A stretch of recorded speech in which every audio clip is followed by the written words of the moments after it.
চলো বন্ধুরা, আজ একদম হালকা মশলা দিয়ে করে ফেললাম একটা ডিমের কারি, যদিও হাঁসের ডিমের।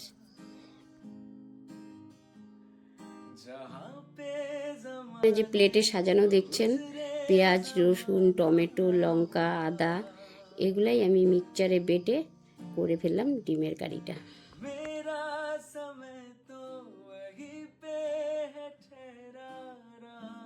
প্রথমেই কড়াতে তেল দিয়ে হলুদ লবণ দিয়ে একটু আলুগুলো আর ডিমটা বেশ আলাদা আলাদা করে ভেজে তুলে নিলাম লাল লাল করে।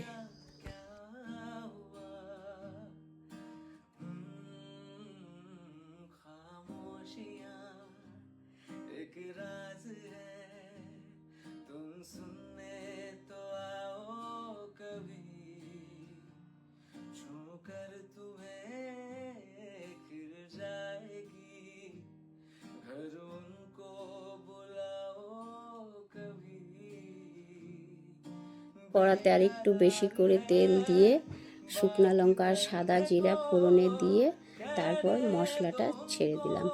একটু ভাজা ভাজা করে টমেটোটা দিয়ে দিলাম।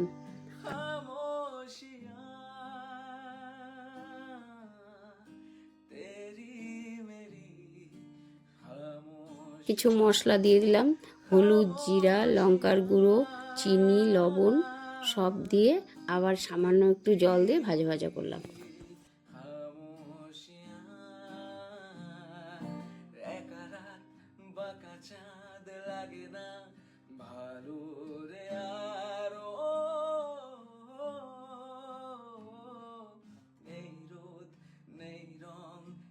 মশলাটা এবার ভালো করে ভাজা ভাজা হয়ে গেছে, এবার আবার একটু বেশি করে জল দিয়ে দিলাম।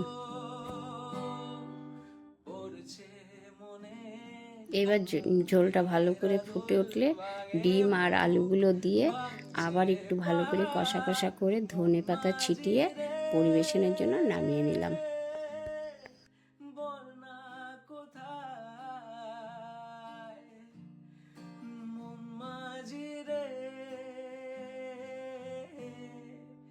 কারিটা একদম রেডি, যদিও ফ্যান্সি নয়, আমার মতো ডিমের কারি এর থেকেও বেটার হয়তো সবাই বানাতে জানেন, একদম সাদামাটা। একটু লাইক কমেন্ট করে পাশে থাকবেন।